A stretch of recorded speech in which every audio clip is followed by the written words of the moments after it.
That was not a top 50 verse. Do you like the new song? No, but you know. You don't like Ace Trumpets? What's so great about it? It's so good. Pusha T or Malice? To keep it a buck, I'm gonna go with Pusha T. So we're not gonna drink to them. So My son Nas? can't tell you one Nas record. You heard? Like, let's keep it a buck here. Yeah, but like, let's keep.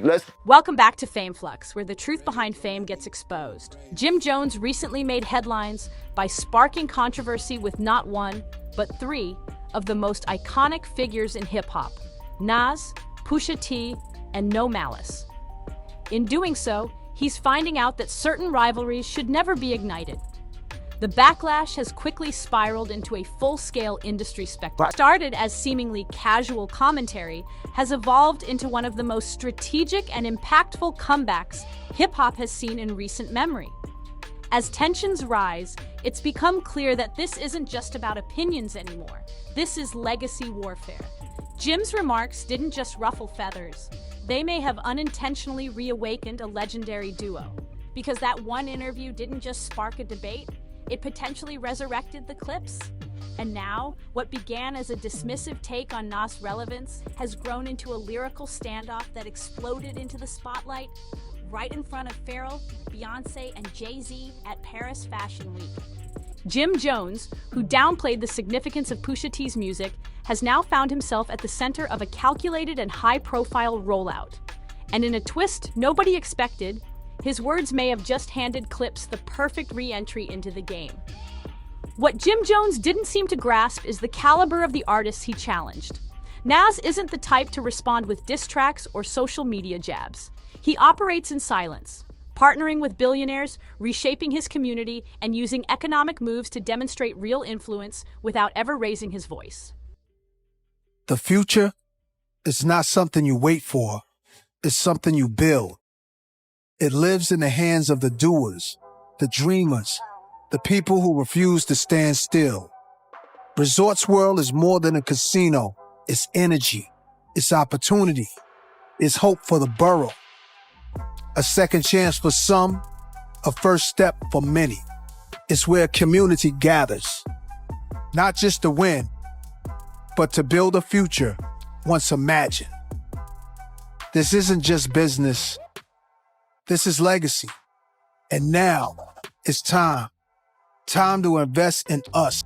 While Jim kept making noise, Nas remained quiet and strategic. Instead of clapping back, he dropped one of the most sophisticated flexes hip-hop has ever seen. On Instagram, Nas unveiled his involvement in a $5 billion casino development project in Queens, his hometown. The caption said it all: "Time to invest in us." That post wasn't just about business, it was a clear signal. Nas is operating on a level beyond entertainment, and he's not concerned with surface-level critiques. If Jim had stopped there, the damage might have been limited. But then he escalated things by dismissing Pusha T.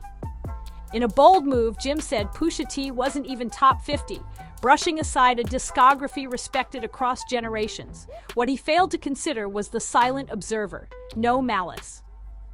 The other half of Clipse was listening, and suddenly, one careless comment might have done what fans couldn't for years: reignite the legendary duo. Now, the entire industry is buzzing. Did Jim Jones accidentally reunite Clipse with one misguided take? Let's rewind and look at how this all really began, because Clipse didn't just resurface overnight. Clipse had been quiet for nearly 15 years. Can you sing along the 5 Pusha T records right now? His records. Yes. His records? Yeah. Name I love them. Pusha. Nostalgia. Oh, you was a Pusha T fan. He's like, I didn't know he had fans like that. Can you name 5 Pusha T records? No, his records. Pusha T, I love your soul, my dog. You're not in my top 50. You might be in Charlemagne's top 50 and things like that, but you haven't done that much for me in my life. Like, I didn't never want to be like Pusha. I never had a Pusha moment in my life. I never thought, like, you dig? Like, where I'm from, just want to be like you if you was really that dude and that rapper and things like that. Wayne wanted to be like Pusha? Yeah. He was influenced by Pusha? Yeah?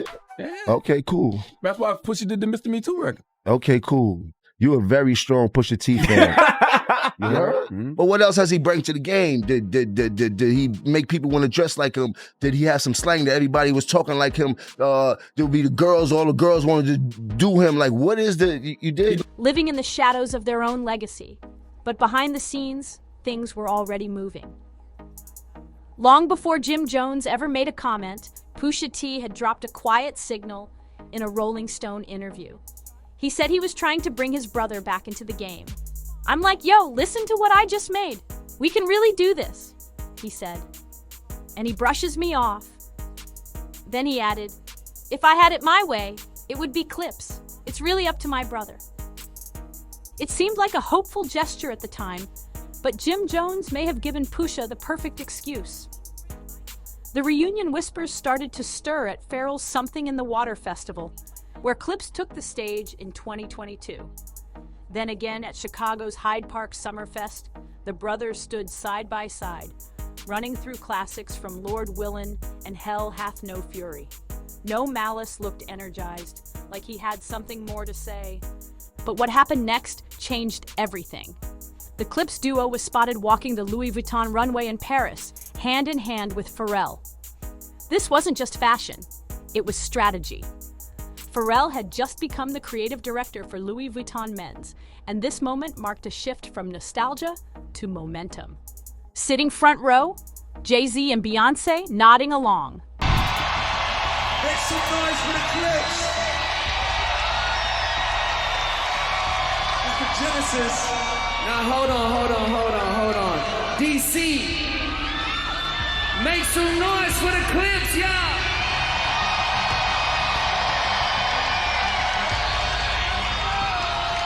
It's all right. Midway through the show, a brand new Clipse track blasted from the speakers. The track, titled Question Must, was sharp, heavy, and aimed squarely at Jim Jones. There was no mistaking the target. Pusha T didn't pull punches. This wasn't just a diss track, it was a declaration. A lyrical bullet delivered in the heart of Paris Fashion Week, backed by billionaires, fashion royalty, and cultural titans. And standing behind the entire spectacle, Pharrell himself. Pharrell's involvement wasn't just symbolic, it was strategic. It didn't take long for fans to start connecting the dots. Was this Pharrell's silent response? A calculated chess move launched straight from the center of Louis Vuitton's global stage, carefully designed to address years of sideways remarks from Jim Jones? Possibly.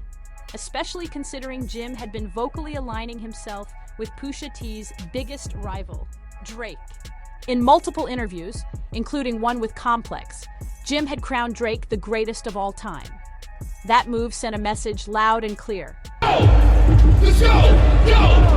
Been 2 years like I was bang bang cruising. The show is your tongue stabbing and consuming. I was just assuming you keep it open, but I got one question. He wasn't just praising Drake. He was choosing a side in one of hip-hop's most defining rivalries. And now, Pharrell might have quietly responded without ever saying a word. Just like that, Clipse didn't return with a press release or a flashy single. They re-entered the game with a calculated lyrical strike, aired in front of the elite of fashion and music. The entire comeback was crafted as a cultural event, one designed to remind the world of Clipse's influence, and to send a warning to anyone who doubted it. Jim might have thought he was simply speaking freely, giving an opinion, but for Pusha T and No Malice, this was something bigger, a setup, a reintroduction, a chance to let the music speak in a room where words echo longer and louder than in any podcast. And now the question looms, did Jim Jones just hand No Malice the most unexpected comeback in modern rap history? Or did he accidentally help write the end of his own credibility? Because here's the reality. The Clipse haven't even released a full project yet. No track list, no rollout, no date. And already, their reappearance has made shockwaves. The damage is happening in real time. And standing right behind that impact is Pharrell, the architect. Not just Clipse's producer, but their creative backbone and brother in sound. So when Jim called Clipse irrelevant, mocked their catalog, and questioned their legacy, he wasn't just dissing Pusha. He was trying to erase an entire chapter of hip-hop, one Pharrell helped write. a chapter that now looks far from over. For over a decade, No Malice remained the silent figure in the background. He was the elder statesman who chose spiritual clarity over lyrical warfare. After leaving behind the rap game to embrace Christianity, many believed he had permanently stepped away from the mic. Pusha T continued carrying the Clipse banner, while No Malice stayed focused on a different path. So when his voice suddenly echoed through the speakers during Pharrell's Louis Vuitton showcase in Paris, it wasn't just surprising, it was jarring. No Malice wasn't merely returning. He was making a statement, and it wasn't random. His words were direct, calculated, and rooted in layered meaning. Take the line, "Bird talk, we all parrots." On the surface, it sounds like clever wordplay, but fans quickly recognized it as a targeted jab, aimed squarely at Jim Jones and his Bird Gang affiliations. The metaphor didn't just land, it dismantled the image Jim had built over the years. And the cities mentioned in the verse? Paris, Dallas. Those were the exact same places Jim had referenced in his own recent freestyle over chains and whips. No Malice wasn't just rapping, he was responding, showing he had been paying attention. Every word was measured, every bar was loaded. But here's what caught people even more off guard. No Malice wasn't rapping like someone dusting off an old skill. He sounded sharp, prepared, and calculated. This wasn't a reluctant return. This was a warning shot, and Jim had unknowingly set the stage. Then came the Instagram clip. Jim was seen laughing off the Clipse track from the Paris runway. It was a typical brush-off, but his tone shifted when he appeared on Drink Champs. Host Noor brought up the diss, and Jim dropped his composure. The laughter stopped. The posture changed. The moment revealed that under the jokes, Jim was paying close attention, and so was everyone else. That moment was the tell. Jim Jones had clearly been affected by the Clipse diss despite playing it cool. The laughter masked what was building underneath. He stepped into the booth and fired back with his own take, dropping the chains and whips freestyle over the same beat that Clipse used to call him out. Then came the BET Awards, where Jim sat down with Bootleg Kev for a quick interview. Staying in character, he shrugged off the Clipse single ACE Trumpets, dismissing it as uninspired nostalgia and suggesting their bars lacked bite. But to viewers, Jim looked less like a seasoned veteran and more like someone trying to hold his footing as the momentum shifted away from him. The truth is, when artists you dismiss begin to gain power and respect again, your options are limited. You either evolve or you double down. Jim doubled down. In a now viral moment on Nightcap with Shannon Sharp, Jim reignited his long-running dismissal of Nas. This time, he claimed Nas was never truly influential, insisting he always came in second behind titans like Jay-Z and DMX.